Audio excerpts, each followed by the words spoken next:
প্রকৃতির এক অপরূপ সৌন্দর্য। চারিদিকে শুধু সবুজ আর সবুজ। স্থান বোলপুর, বোলপুরের আমার কুটির। জায়গা বলতে চারিদিকে শুধু গাছ আর গাছ। প্রকৃতি যেন তার নিজের মহিমায় সাজিয়ে তুলেছে সুন্দর নিরিবিলি পরিবেশ। বিকেল হলেই পশু পথচারীর ভিড় জমে এখানে।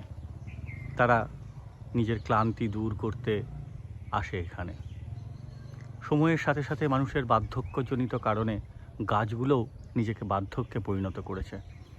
সেই রবি ঠাকুরের যুগ থেকে এই গাছগুলো সমান মহিমায় দাঁড়িয়ে আছে এখানে। রবি ঠাকুর হয়তো চলে গেছে, কিন্তু তার ঐতিহ্যকে, তার শিল্পকলাকে সঙ্গে নিয়ে এরা যেন নিজের ভঙ্গিমায় বেরিয়ে গেছে।